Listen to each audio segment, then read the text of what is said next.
1. Pada jaringan nirkabel, koneksi antara komputer dan perangkat-perangkat yang ada dilakukan dengan menggunakan A. Kabel koaksial, B. Kabel LAN, C. Gelombang elektromagnetik, D. Paket data.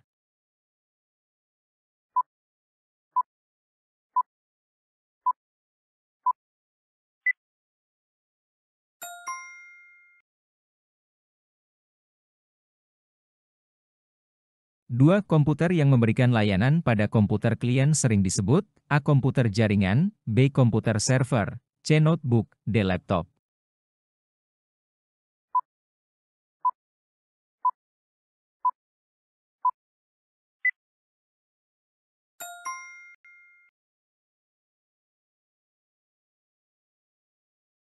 3. Server basis data. Server web, gateway server merupakan jenis komputer. A. Klien, B. Jaringan, C. Server, D. Local area network.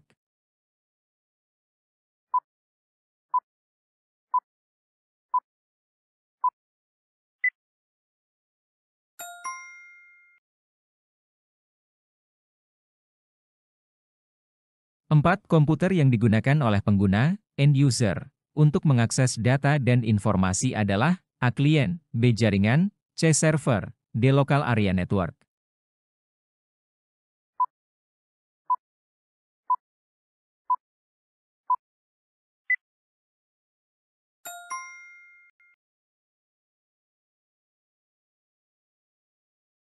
5. Jika dalam jaringan terdapat perangkat lain, seperti printer, scanner. Perangkat tersebut dianggap sebagai A. Jaringan, B. Server, C. Klien, D. Perangkat tambahan.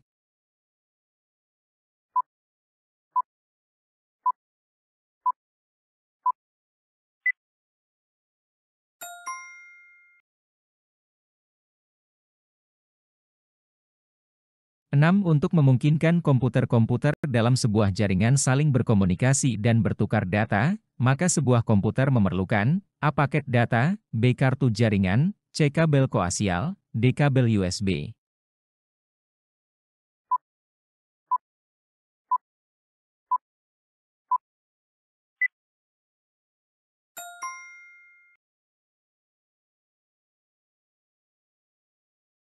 7. Jenis kabel yang ideal digunakan pada lingkungan yang memiliki banyak intervensi listrik adalah A. Kabel STP, B. Kabel fiber optik, C. Kabel UTP, D. Kabel koaksial.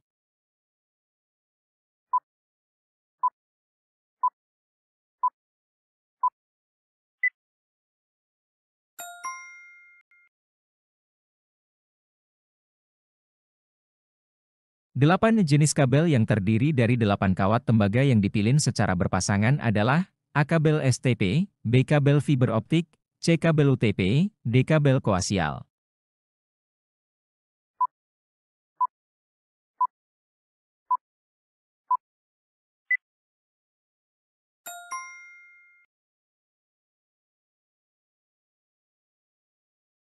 9. Usaha memasuki secara ilegal suatu jaringan dengan maksud mencuri file, data dan sebagainya adalah A. Hacker, B. Hacking, C. Cracker, D. Tracking.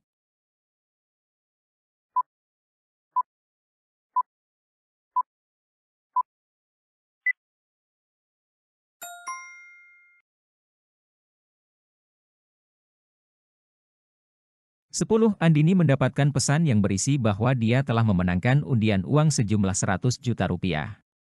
Andini diminta untuk mengirimkan data-data dan dokumen pentingnya sebagai syarat menerima hadiahnya. Secara sukarela Andini memberikan data-data pentingnya kepada pelaku.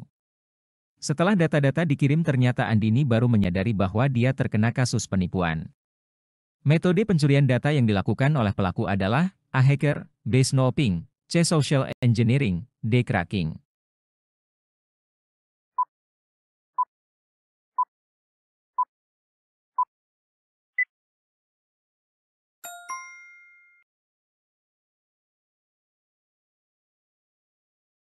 11. Pelaku kejahatan yang berusaha memasuki secara ilegal suatu jaringan dengan maksud menghancurkan file atau data yang tersimpan disebut A. Hacker, B. Cracker, C. Cracking, D. Hacking.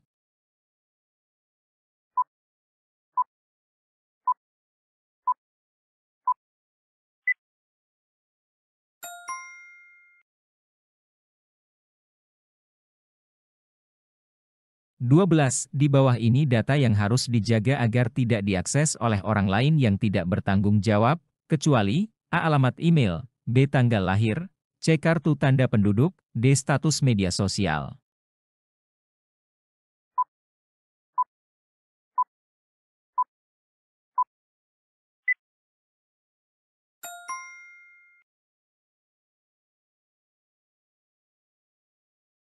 13. Tindakan menyusup ke jaringan di internet dengan cara memalsukan IP address, kemudian melakukan serangan ke jaringan tersebut disebut A. Snooping, B. Spoofing, C. Phishing, D. Cookies.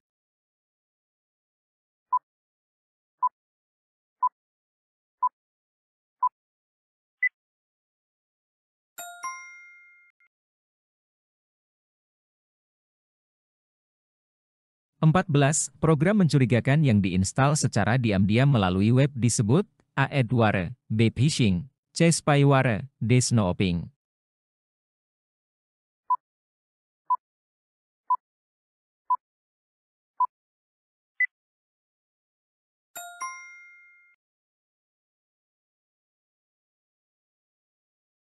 15. Tindakan yang biasa dilakukan oleh hacker cracker untuk mengecoh firewall dari sebuah jaringan adalah A. Adware, B. Spoofing, C. Phishing, D. Spyware.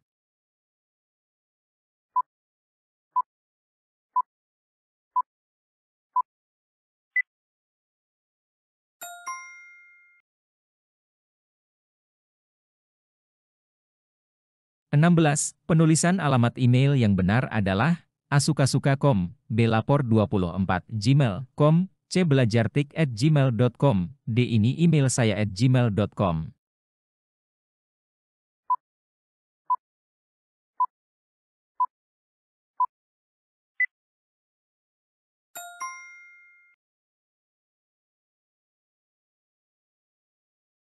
17. Teknik penipuan yang menggunakan halaman web palsu untuk mengarahkan korbannya agar memasukkan data pentingnya adalah A. Snooping, B. Social engineering, C. Phishing, D. Hacking.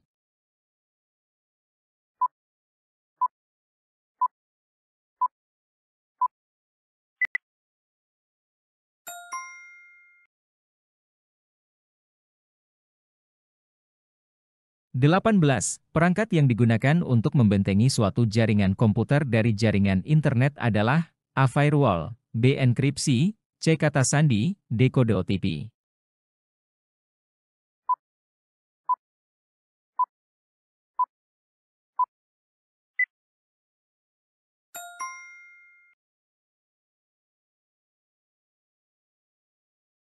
19.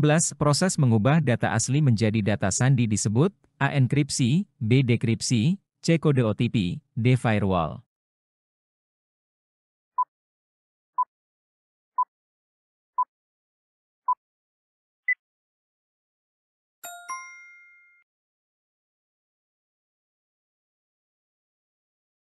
20. Data hasil penyandian enkripsi disebut A. Plain text, B. Ciphertext, C. Enkripsi, D. Dekripsi.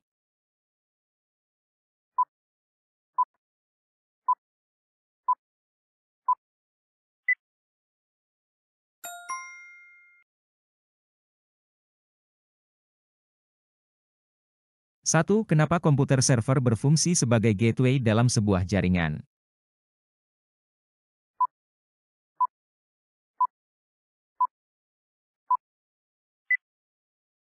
Komputer server berfungsi sebagai gateway dalam sebuah jaringan, karena ia bertindak sebagai titik penghubung antara jaringan internal, misalnya, jaringan lokal, dan jaringan eksternal, misalnya, internet.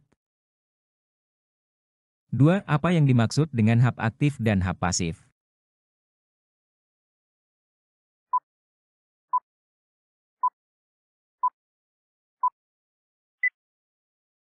Pasif hub adalah hub yang mempunyai kemampuan untuk menerima dan mengirimkan data dari dan ke komputer yang terhubung ke hub tersebut. Sementara aktif hub adalah hub yang menerima data dari perangkat yang terhubung dengannya. 3. Data apa saja yang harus kita lindungi kerahasiaannya di internet?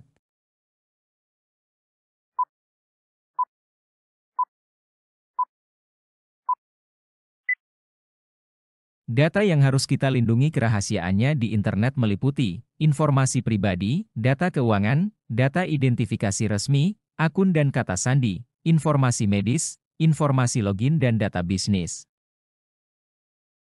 4. Jelaskan ciri-ciri email phishing.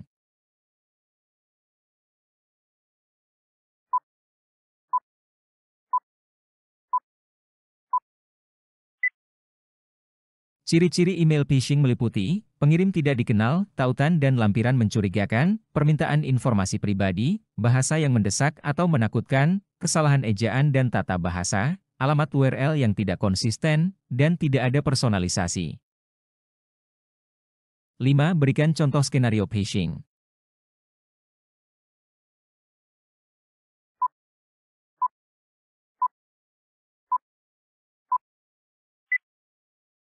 Pengirim tidak terpercaya. Alamat email terlihat sah tetapi mungkin dipalsukan untuk meniru alamat resmi bank. Tautan mencurigakan, tautan yang disertakan tidak mengarah ke situs web resmi bank, melainkan ke situs web palsu yang dirancang untuk mengumpulkan informasi login. Urgensi dan ancaman, email menciptakan rasa urgensi dengan ancaman pemblokiran akun, mendorong penerima untuk segera bertindak tanpa berpikir panjang.